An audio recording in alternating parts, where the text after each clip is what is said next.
Well,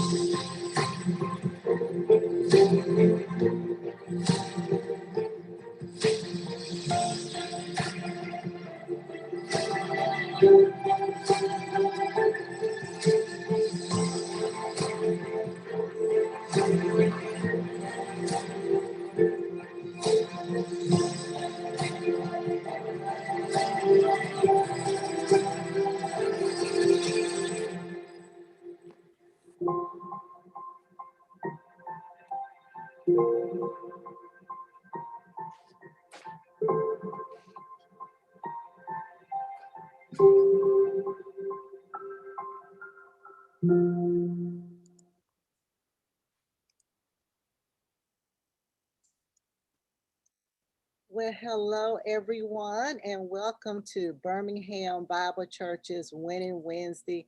That's right, it is 12 noon, and this is our Winning Wednesday. And so, of course, every Wednesday at 12 noon, we like to bring you some very important and very vital information that you can use.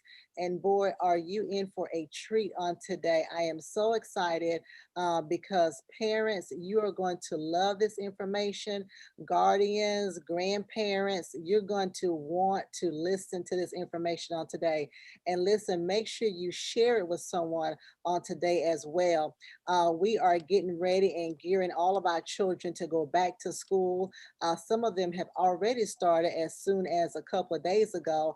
And so y'all know how we do it. We getting school supplies and getting the outfits and getting hair braided and done and all that good stuff, going to the doctor, getting shots. And so we also not only are doing that, of course, last weekend, we had some great speakers to come on and to talk about how our children can go back to school in excellence. And so make sure you go back and watch that as well. But we want to speak to the children who are especially in high school. They're trying to make decisions about what to do next. Don't know if they want to go in the military, go to tech school. They're trying to make a lot of decisions. They're trying to decide if they want to go to college or not. If they have enough money to stay in college. College is expensive, so it is a lot to factor in to determine. The cost of a college, it varies if it's in-state, if it's out of state, if it's private, if it's public. The name alone, going to Yale is pretty costly. And so there's a lot to consider. Students are having to make decisions. If I really should go to college, you have a lot of children who are able to get those full athletic scholarships, and some are not. They have those great scores, and they have the ability to be able to learn and be able to compete in college, but funding is an issue. And so a lot of kids who are in college and who are in high school are wondering, okay, can I go to college and not have all of this debt when I get out of school? Are there scholarships available? Are there grants available? Well, I don't have a clue, but I know who does. And so today we have Miss Chata Spikes. We've had her on here before. She is super sweet, super smart. I always love talking to her. When I talk to her, it's like a 30-minute conversation because we just start talking and talking. She's an awesome person.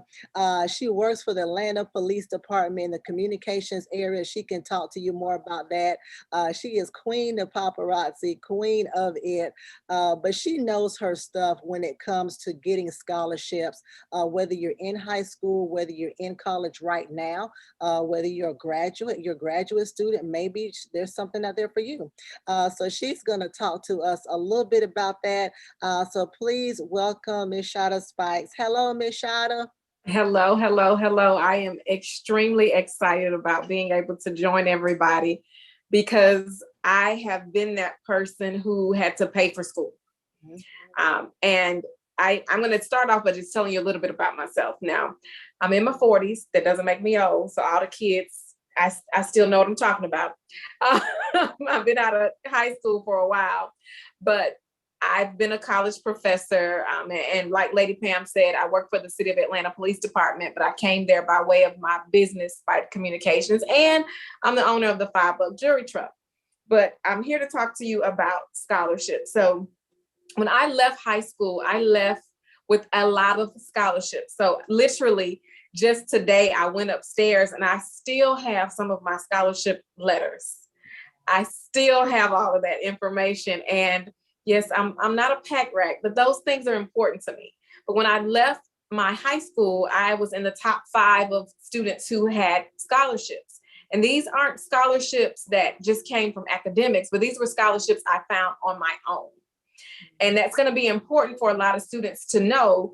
And back when I was in school, I had to go to the library. The internet was kind of new, but now you have everything at your fingertips. You have everything you need in your phone, everything you need that you need access to. Now, finding scholarships can be easy for some people and difficult for others. Let me just say this. I've worked with companies and they are literally like, we just want to give away money because they have so many students who oftentimes don't even apply. And I was one of those students who ended up getting more than I was slated to get because the company said it was prudential. Actually, the insurance company said students didn't apply. So there are traditional and non-traditional methods and ways to get money for school. Of course, the traditional methods are just paying out of pocket, but the average middle income household like mine, either your parents make too much for you to get assistance, but not enough for them to afford to pay out of pocket. So that puts you in a lot of young people in a really strange space because your parent can't just go and write a check for you, especially if you're attending a private school. I started out at Clark Atlanta University, and tuition, it was expensive then, it's even more now. So I want you all to understand that finding scholarships is a job for students. So if you are a high school student, especially if you're a junior and a senior, it's important to start the process. Many of you are going back to school in August. Go ahead and start the process. But I want to just tell you some things that you need to know when it comes to scholarships and it comes to you. Go ahead and write a letter that talks about you, who you are, what you do, what your aspirations are. Tell people what you want to become, why you do what you do as far as the organizations you're in. You can get scholarships for being a cheerleader. You can get scholarships for community service. I got several for community service. And speaking of community service, if you're doing things right there in your church, at Birmingham Bible Church or any other church that you attend, if you're doing community service, if you sing in the choir, that's a form of community service. If you're an usher, but here's what I need you to do. I need you to keep track of the hours that you put into it. So that means if you're singing every Sunday, or if you're ushering every Sunday, if you are part of the food ministry, you teach Bible study, or you work in children's church, you need to keep up with those hours. And you need to ask your pastor or whomever is in charge of that ministry to write a recommendation letter for you. So one thing I did, and I'm going to schedule with Lady Pam to come back and actually do a hands-on workshop. And with that workshop, I would like for the kids to be present. And we may have to do it like on a Saturday to make the kids available, because I know they're getting ready to go back to school, but want to make sure that the students and parents are available. So here's what I want you to think about doing. Create your own chart. The chart just has of course, your name and information at the top, in one column, what the organization is, the second column, what you did, the third column, the dates and the hours. You total that up and keep up with that. And even if you got to kind of think back, if you know that you have a meeting with an organization every month at the same time, or you all have a project, just go back and keep up with that. Create your own community service chart. Another thing that I would like for you to think about doing, in addition to, I told you to write a letter. That letter tells you about you, because you're going to end up using that same letter for a lot of scholarships. Most of them are asking for the same things. They want to know who you are, what it is you want to do, what you want to be, what you want to major in. There are scholarships for certain majors. There are scholarships for being left-handed, right-handed, for having deceased parents, having parents in the military. There are so many scholarships, even scholarships if you have a learning disability. if you're differently abled. So there are opportunities out there. There are traditional opportunities, traditional scholarships, which are academic, which are athletic. But here's what I need you all to know about some of those scholarships. College has extra expenses. And some scholarships that you may get from some universities may not cover books. You may have one book that may cost over $100, and your scholarship may not cover that. You may have lab fees that cost. You may have things that you need, personal items that you need. And some scholarships, when you get the scholarship, after you have paid for everything, you end up getting that money. So you're talking to somebody who, when I left college, something I did that a lot of people I know who got scholarships, when I had the excess money, I saved it. I'm sitting in the home that I bought with scholarship money. So my scholarship money was also my down payment money for my house. So anything that was left over, I got to keep. But instead of spending it, I saved it. And I know especially if you go to a historically Black college or university, you're going to want to go to the games and you're going to want to be fly. You want to look cute. You want to look handsome. Don't spend all your money on things like that. You want to buy the top of the line car, just get a regular car. Don't spend all your money. But what I want you to do is think about your academics. Get all of your grades together. There are scholarships for C students. So I don't want anybody to be discouraged. A lot of students get discouraged because they're like, well, I'm not in the top 10% of my class, or I'm not an all A's, all B student. There are scholarships for C students. There are scholarships for students that are just based on your character. And some ministries, some churches have scholarships. So it's important to know that every dime counts. Every dime, whether it be a book scholarship for $250, that counts, because that's less money that you have to come up with out of your pocket. So I want every student to think about things about themselves, something unique. If you like to draw, what are your hobbies? And some of you are at an age where you can work. You have companies like Chick-fil-A that have scholarships, Waffle House, McDonald's, just about every major company has scholarships. But if you are a junior, I want you to go ahead and start thinking about that, getting your hours together now. But here's something else I want you to know. Parents, there are different funding sources that you can start for your kids, whether it be there are funding sources with just creating a bank account. Just create a bank account, an external bank account where every time you're paid, you automatically send money to that account, because anything can happen. By automatically sending $100, let's just say $100 a month, do you realize what that will add up to over time? And if you have a 5-year-old, by the time they make it to college, now college tuition costs could go up, but by the time they make it to college, hence you have funds. But here's what I want you to do when you set aside that external account. I want you to get it at a bank that is not physical. So for instance, Capital One has online banking. You can automatically transfer that money, but I don't want you to use the card that comes with it. I want you to just transfer the money. That way you never felt it. If you didn't feel it in your bank account, you don't miss it. So I want you to open, for instance, like for me, I have a credit union here in Atlanta, Delta Community Credit. I opened that account for myself because there aren't a lot of branches. I have to go out of my way to go to their branch. So I did that intentionally so I would not touch that money. I have disciplined myself not to touch the bank card. So I want all parents to do that. Then when your child goes off to college, that bank card you can add their name, and that can be for things they may need, because things happen and you want your child to be able to go to the football game. You want to enjoy college because it's so much fun. I can tell you, I was a professor for 13 years and I enjoyed being a student. I enjoy being a professor and being able to see my students have fun and learn. But I want you to open up that account. And this is not necessarily a savings account, but you can open up a savings account because it draws interest. But most savings accounts don't draw that much. So you really won't make a whole lot. The whole goal is to just have a separate account that you don't touch. And even if you have more than one child, if you have 2, 3, you can make it one account, but just know that you need to split that money, because sometimes it can be a lot to try to balance multiple accounts in multiple places, but just know you're going to split that money by 3.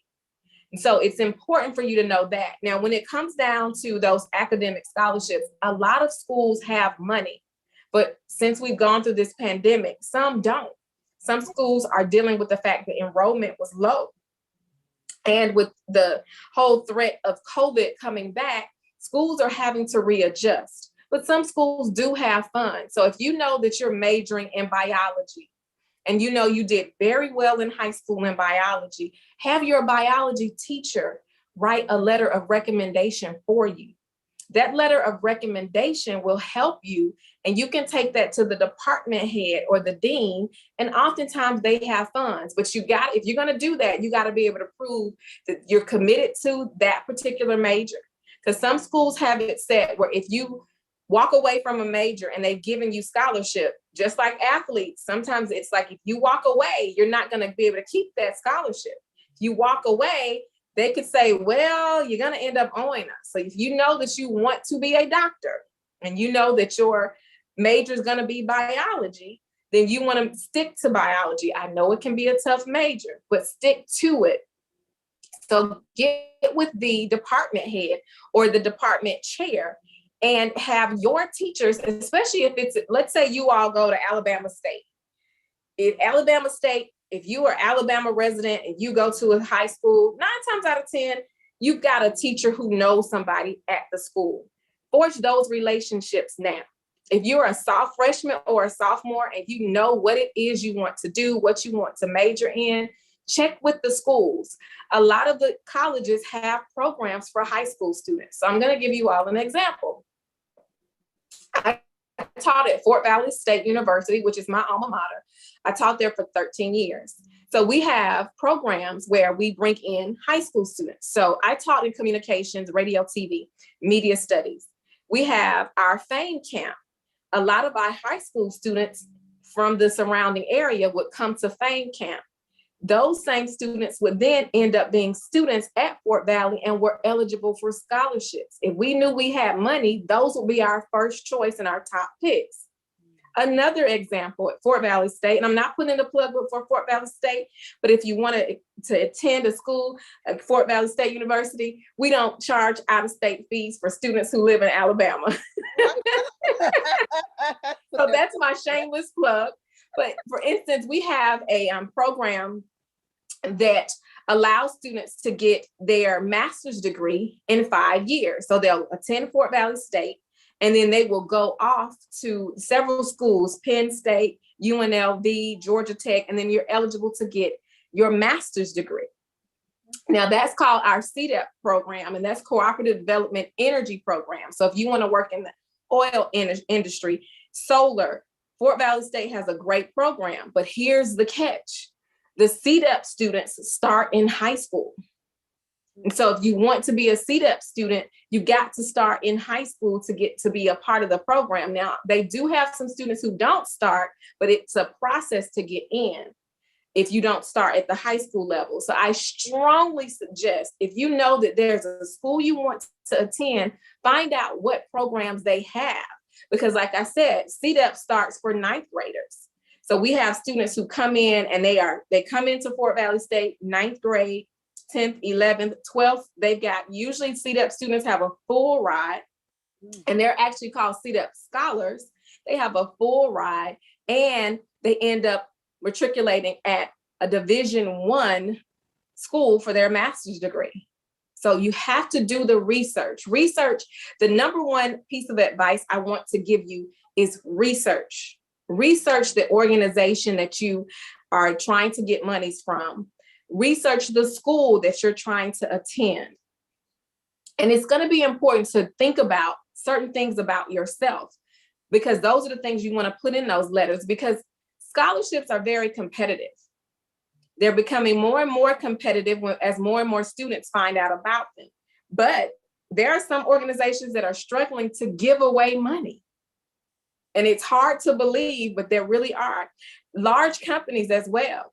You've got Coca-Cola that has scholarships, big companies, small companies. Even look in your local area, your Chamber of Commerce, a lot of organizations like your business women, business leaders, your 100 Black men, all of your Greek letter organizations, all of them have some aspect of their organization that gives out money. And I know that for a fact because I'm a member of Alpha Kappa Alpha Sorority Incorporated, and we give out scholarships. And as a high school student, I got a scholarship from AKA.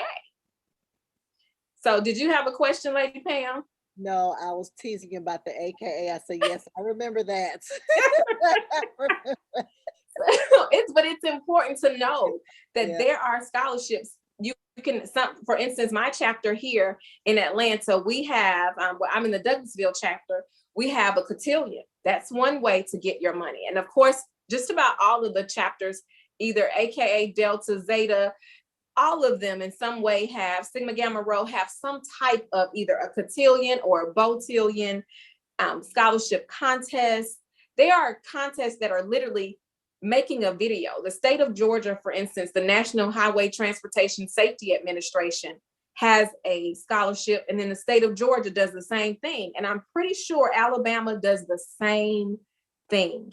When you're creating videos, there are so many opportunities. Now, the bigger the company and the more that they advertise, the more competition you're going to get, because usually those are opened up nationally. But if you come and do the research, you sit down and do the research about the organizations in your community, it's very likely that you're going to find scholarships. I got a scholarship from a church I didn't even attend. My grandmother's church said, hey, we just want your kids and grandkids to apply. And I got the scholarship from my grandmother's church. I got one from my church as well, but my grandmother's church gave a book scholarship, and that helps. It's important. Parents, check out your jobs. Many jobs offer scholarships. That's important to know, especially if you work in a corporate environment. Fortune 500 companies oftentimes offer jobs.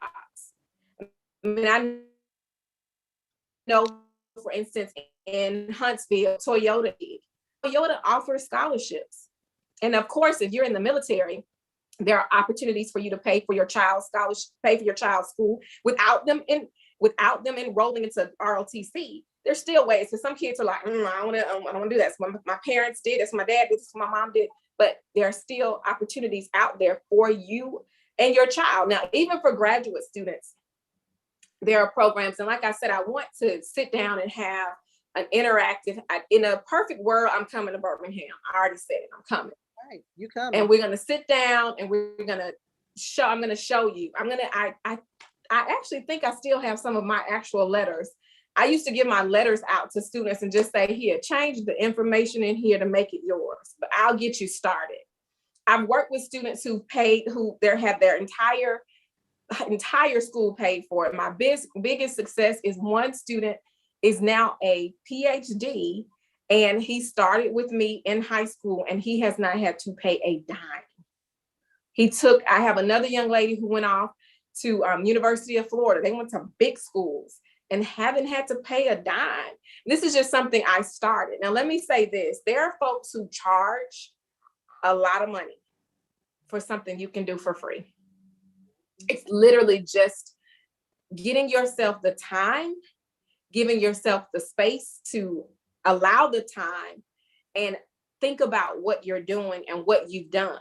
If you are a Girl Scout or a Boy Scout, that's community service. Boy Scouts and Girl Scouts, Eagle Scouts have funding. And oftentimes it's just all about asking. And there are so many new ways. There are contests on YouTube, contests on Facebook, on social media that you can apply for. One thing that's gonna be very important is the FAFSA. Parents, this is where you are needed. Mm-hmm. You not completing the FAFSA hurts your children. Mm-hmm. You have to complete the FAFSA.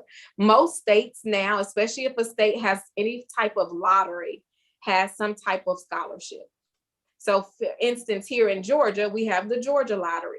The Georgia Lottery Hope Scholarship pays for students to attend public schools. So if you live in a state that has a lottery, that's funding. States that don't have a lottery oftentimes still have some form of equalization grants and scholarships. Now be mindful, grants are another way to pay for school. You don't have to pay them back. So whether it's called a grant or a scholarship, it is a way to pay for school. And let me say this, coming through this pandemic, so many organizations and businesses have the funds because they got to get rid of the funds that they got from the government. Mm-hmm. And so they're going to get rid of it. And I hate to use the word get rid of it, but that's what they got to do. They got to use those funds, and those funding is a result of the monies from the federal government. So even work with your states, reach out to your state board of education and your local board of education. I look back, even for me, I got the Fulton County government scholarship. And that was like $1,000, $1,000 here, $1,000 there. It adds up. I didn't pay a dime to go to school. Another thing I did is I got a work study. So a work study is funded through the federal government. So I got a regular check. I worked in the office. I worked in the English office, and I worked on the radio station. So I was able to work in what I wanted to do. I had a radio show and I got paid to do it. So it was somewhat like an internship. And because of that, I also lived off campus. I was able to move into off-campus apartments, and I was also eligible for food stamps. So I got groceries, I got a check, I got a scholarship. So I paid for nothing. And so that was because I prepared myself. A lot of students, now you do have to be eligible. And of course, here's the thing. I grew up in a single parent home, and my mother, like I said, she made too much for me to get a lot of assistance. So I didn't get a lot of assistance. I did get the hope, but that was based on the fact that I had a great GPA. But we couldn't get some of the assistance because I wasn't classified as a student who could be a Title IX student, because my mother made too much. But she also didn't make enough for her to just say, yeah, here's a check for tuition. And so a lot of parents are stuck in that position at the end of the day. And that's one of the things about middle class. The middle class is stuck in the middle because you're not the average parent. Even two income households, especially if you have more than one child that is close in age, that both of them are going to be with, or both or others, or when I say others, baby number 3 and number 4 and number 5, especially if they're 3 years apart, 3 to 4 years apart, you're back to back college. And so, yeah, your funds may make you eligible to pay for that one out of pocket, but when you got another child going in right 2 years later, how are you going to spread all of that money out? And I've seen that being a professor. We've had a set of at Fort Valley State, we have a lot of generational kids who their parents went to the school, their sisters and brothers. And so I've seen where you got a brother one child that's a freshman, another one that's a sophomore, and another one that's a senior. And the average parents can't pay for all 3 kids in college at the same time. So one thing I want to definitely stress is, if you are a young person and you have a job, something I want you to do, I want you to take your check and I want you to split it 3 ways. First, you need to tithe off of it. That's first and foremost. I don't consider that a splitting it 3 ways because that's just automatic. So you're giving your tithe. If you made $100, you're going to give your 10. Period, point blank. There's no discussion, no negotiation. You're going to give your 10. Okay? So you're going to take that 90. You're going to take 30 and you're going to put it to do whatever it is you need to do, whether it be haircut, hair, the little personal things you need. Lunch. Okay, you set that 30 aside. You're going to put another 30 that's for your overall savings. The last 30 is for school. I don't care if you take 3 envelopes. I don't care if you put it and you give it to your parents. I don't care if you put it in a cash app. I don't care what you do with it. It can be in PayPal. I don't care. But you need to definitely, like I said, you got to tithe off of it first. Then you take that first 30. That's what if you know you like to eat out and you can't get it, if you can't get it out that $30, and oh well, you just stuck like Chuck. But you need to really, and I'm telling you this because when I moved into my home after having, and I've been in my home for almost 20 years now, because I use the funds that I saved from all the scholarships, I'm going to pay off my house early because I set myself up. Economics and wealth is something we don't teach in the Black community. We've learned to live check to check, and we've learned to just make it. Those days are over. I don't have kids, and I'm not about to have any. But here's the thing, I always say, I got a whole bunch of kids out there in the world, so when I get old, somebody's gonna take care of me. But my biggest thing is being able to share what I know with other people and learning how to create a life that you want, because I'm someone who's living my dream. I was able to retire at 38, start a business, and I went back to a job last year, but that was only because it was an offer I couldn't refuse, and it's still through my communications business. But I set myself up to retire early, and my mother doesn't work now. I take care of that, and that's based on my business. That's not something to brag about. It's something to tell you so you can do the same thing. But it's all about setting yourself up and understanding needs before wants. And that's one thing that I try to make sure I do. I love to shop. And people like, oh my gosh, you look so cute. But they don't realize I don't have to have on name brands. And that's what I want to teach you as students.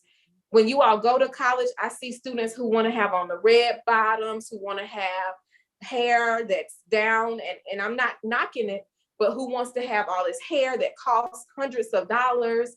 The bundles cost $100, to get it done cost $100. It's not worth it. I'd rather you have that money in your bank account than on your back. Because I make great money, but I got on a little jumpsuit, wore to work today that was $20 from Walmart, but nobody knew that. Everybody was like, oh, that's cute. It's not about what the brand, it's about how you wear it. Even down to the school that you attend. Some kids are like, well, hey, that's a small school. It doesn't matter. Go. If you want to attend college, go. College, but let me say this, college is not for everybody. And parents, some of you are not going to like what I'm about to say. If you know that college is not for your child, do not force them to go, because it's going to only be a waste of their time, a waste of money, and it's just something they can't get back. I've seen that happen being in the classroom, where I realize for some students, college is just not for them.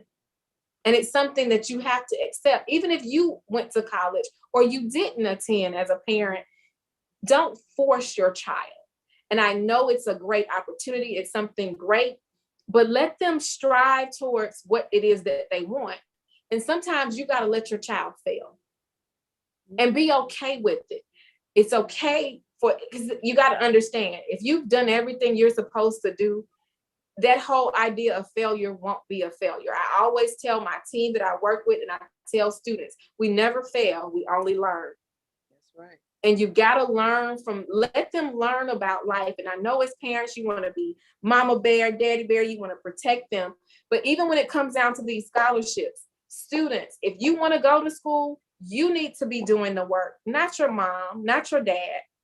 Because I'm telling you, when I was teaching, I didn't want to talk to parents. Because first of all, let me say this, when you go off to college, we don't talk to parents. Mm-hmm. Students have to sign a waiver for us to talk to parents. Mm-hmm. We don't talk to you. I know, and some parents, well, I'm paying for it. Okay, that's great. But I talk to the student. Mm-hmm. And so you have to understand how this works. You have to sign a form. That student has to say it's okay to talk to the parents. But it's important as students, if you want these funds, you got to go after them. And another thing, once you get in school, funds are still available. Like I remember I told you about the sororities and the fraternities. You got Mr. Ivy. That's a scholarship. That's the AKAs have Mr. Ivy. You've got Miss Purple and Gold for the Omegas. that scholarship money. And even if you are in graduate school, when I went off to work on, I got my master's and I started working on a doctorate, and I was like, oh, I don't want to pay for this. I hadn't paid any other time. I reached out to the school and I said, what do you have? What funds do you have? I got a scholarship. And so finding the money is really up to you. And when we have our workshop, I'm going to go over a list that I'm going to make available to Lady Pam. She can distribute that list. It's a list that, now let me say this, the list changes. I don't have time to go back and look through every single scholarship, but I do keep a running list. And like I said, don't pay for this. Don't pay for it. And with me, what I do, I work with the churches or the organizations. I get a love offering. So I'm not in this to make money. I want to see kids do great things with their lives. And that's the biggest blessing for me, is seeing students who, especially when I have students who struggled through school, and I've seen that, who have really and truly changed their lives based on me helping them, based on the help they get from the churches and the organizations that I work with. But I want you all to really and truly think about some of the things that I've said.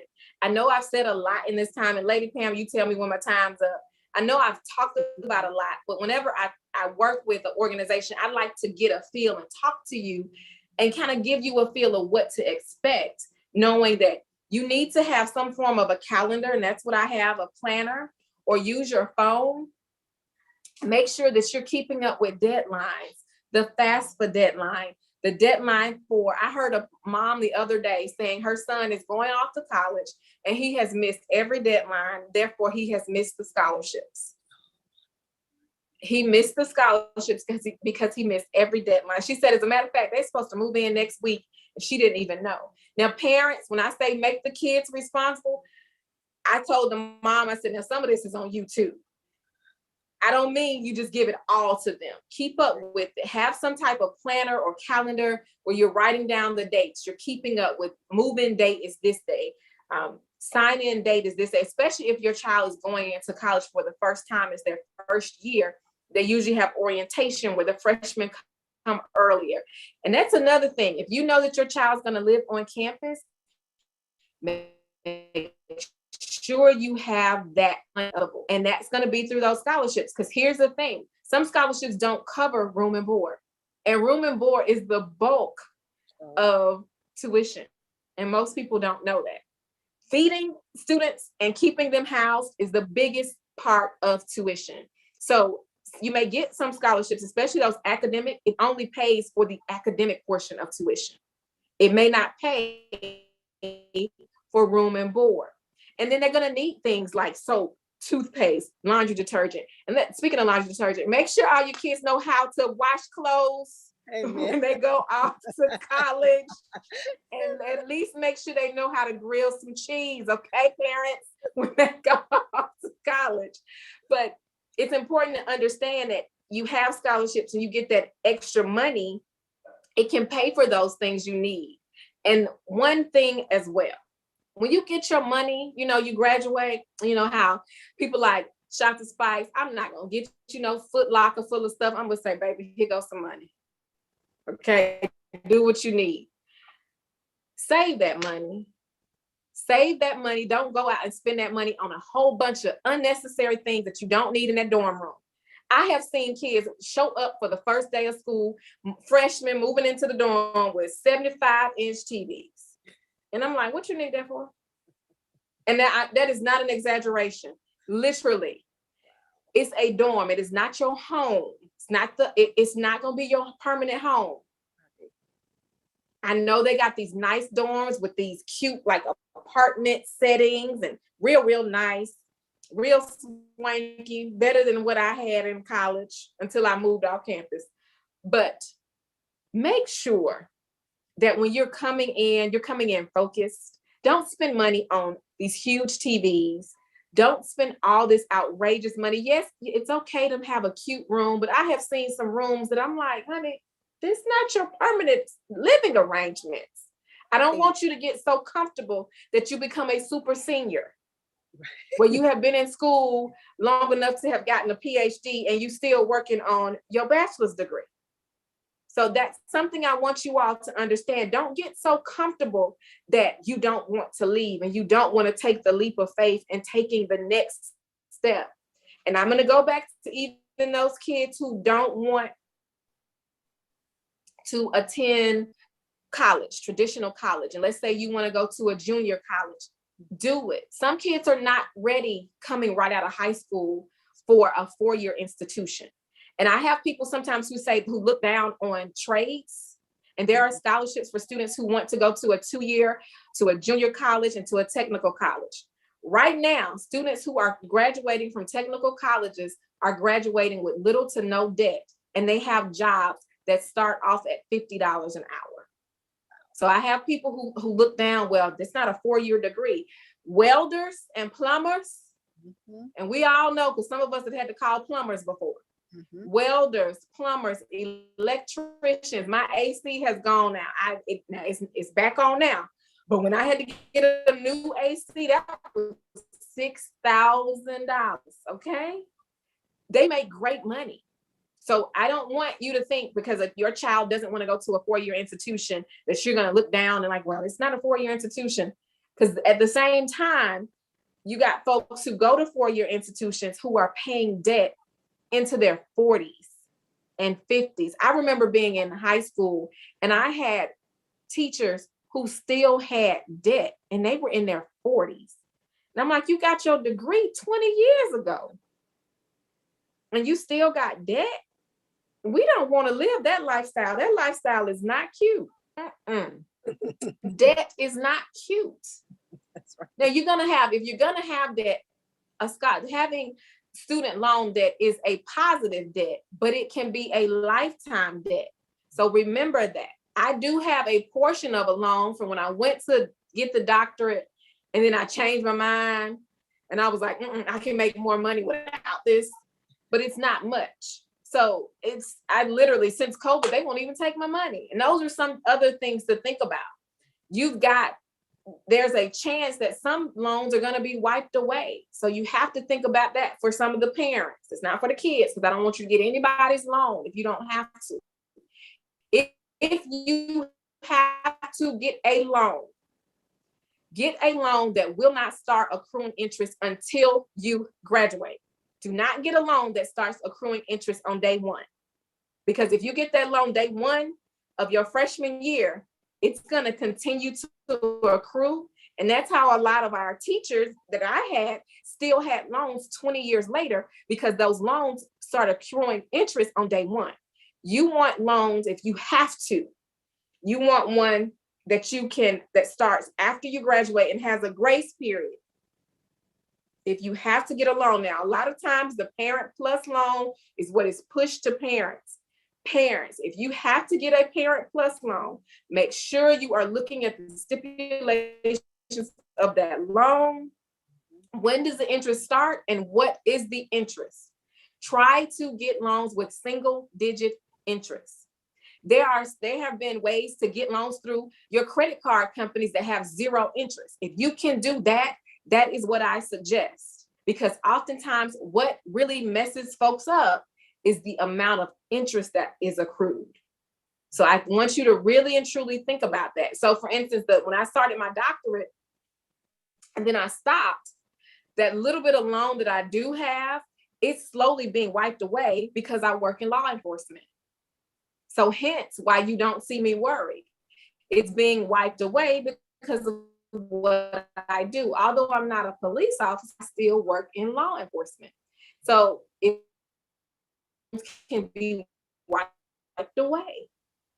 So those are for you to understand if you work in certain forms of government. So, and then I want students to also think about this. If you have a loan, if you have to get a loan, look at careers and jobs where they will pay your loan off. So for instance, here in Atlanta, we have loan forgiveness programs for police officers, we have programs where if police officers want to go to school, they give a stipend to help pay for your tuition. So look at jobs that have loan reimbursement, because sometimes you just can't get around not getting a loan. Because you may go to, Lady Pam mentioned Yale. You might go to a Yale and then you can't get enough scholarships. And I will say, some of your private, historically Black colleges and universities are more expensive than schools. I always push state schools, and I know some people are not with it, but I push state schools because oftentimes they're much more affordable. And I don't want you to be stuck with debt, because you've got people who are doing great things who went to small schools. And then for me, like I said, I started off at Clark Atlanta University. And I actually ended up leaving Clark Atlanta University because someone who worked there took out a loan in my name. Yes, I still have the letter that I wrote to the vice president of financial aid. So I ended up transferring from my dream school to a state school. And it is something that I don't regret. I love being at Fort Valley State University. It was in the country, but that is okay. I still ended up following my dreams. And just literally hindsight being 2020, I probably would have had some form of debt had I stayed at Clark Atlanta, because the tuition was so much more. So I just want you all to think about that when it comes down to it. And just think about your goals and align yourself with other students who want greatness like you. And I want you to also get to know your counselors. Your counselors are the first set of people who get scholarship information. Get to know your counselors, talk to your teachers, get to know people. Talking to folks will help you. I literally just recently helped a young lady with a program that's being offered with careers and jobs, and even things like coding. Learn how to do something different. Learn how to code. Take your hobbies, do something different, because you never know how you can get funding. You can start as young as 5, even before that. There are scholarship programs where you can start. But and it's never too late. If you are a mom and you want to go back to school, guess what? There are scholarships for that as well. And the stipulations are usually the same. They're going to have to write a letter, a narrative of some type, to have to tell them what you do, why you deserve it. And always prepare for a why you deserve it scholarship letter. In your letter, you're going to say why you deserve it. And you can say, hey, my parents aren't in a position to pay for me to go to college, but I'm a good student. Even if you didn't make all A's and B's, if you got someone who can speak to your character and speak to the person that you are, that will help you. Because we understand, and people know that not everybody is an A student. When I was a professor, I always said I like C students, because I can take a C student who has a great attitude. I'd rather have a C student who has a great attitude than an A student who has a bad attitude. So it's just up to you. I'm not gonna hold y'all, because I can talk about this all day. Lady Pam, I'm looking at my clock, looking at the clock, because I enjoy this. I really do. I love helping people and students, and seeing people flourish, helping business owners, because I'm a business owner. Because y'all are talking to somebody who walked away from a 6-figure income job 3 years ago. Actually, 2017, that was more than 3 years ago, huh? Almost, give or take. Oh, yeah. Right. I walked away, and I love helping people and showing them things that they need to better themselves. So we're gonna schedule another day. I'm gonna come back, and if the COVID, as I call it, if it acts right, I'm coming. If I got to have masked up and everything, we lights all the room down. We're gonna sit down, have a good workshop, get you ready, get you out the door, ready to get that money, because getting scholarships is like a treasure hunt. If you follow the roadmap, you will get to the reward. And that's my whole spiel. I'm turning it back over to you. This was good. I could listen to you talk about this all day. I mean, this great. I mean, the tips for parents, the tips for students. I mean, it was great.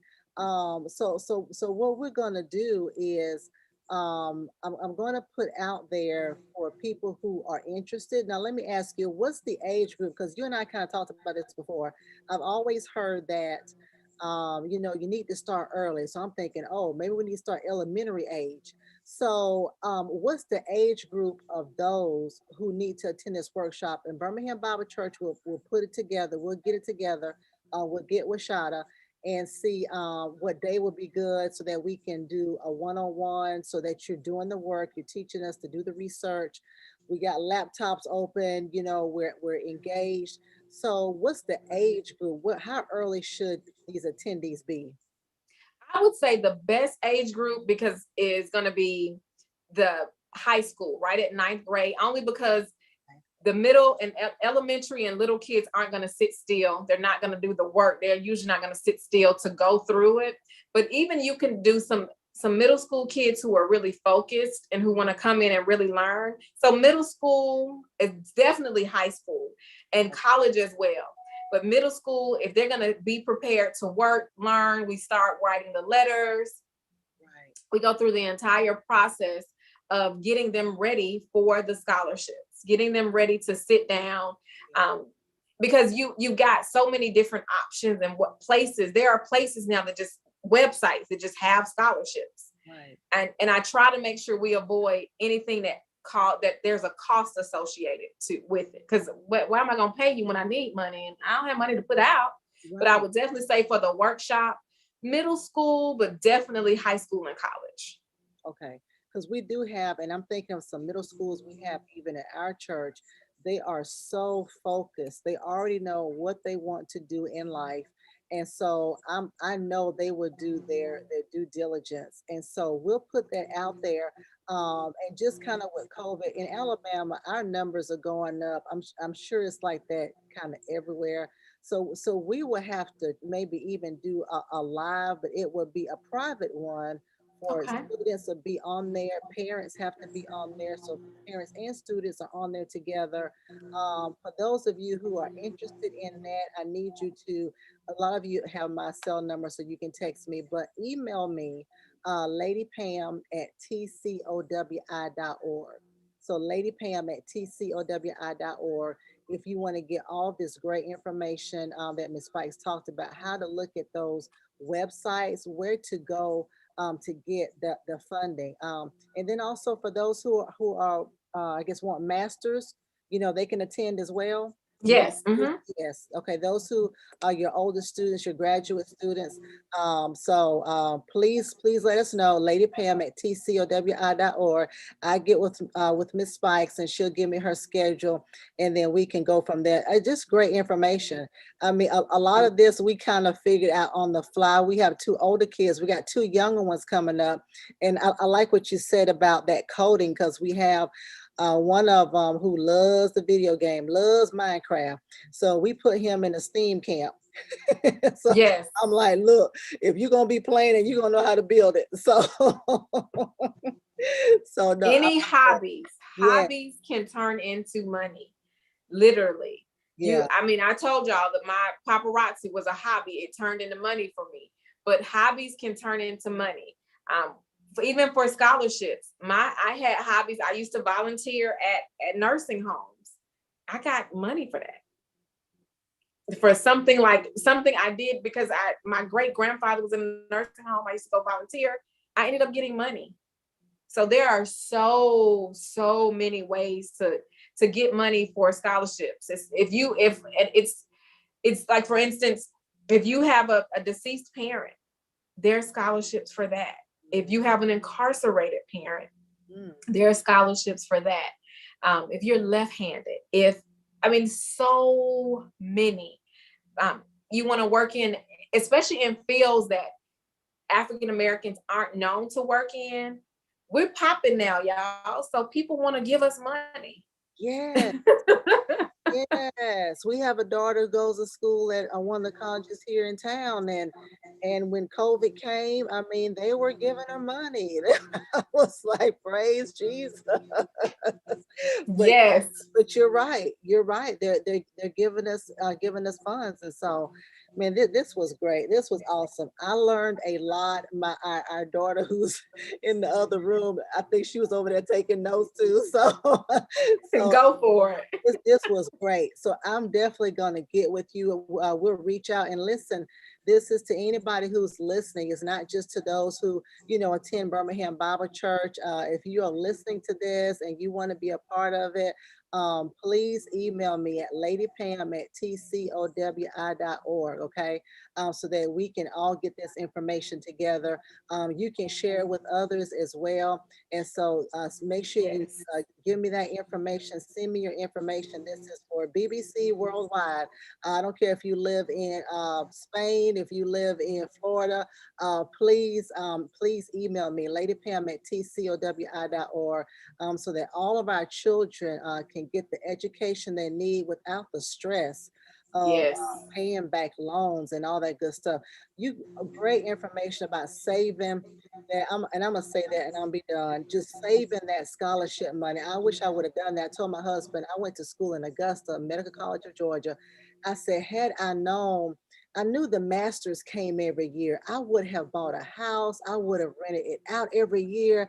I said, what was I thinking? But it's stuff like that. No one told me about, business and how to have that particular mindset.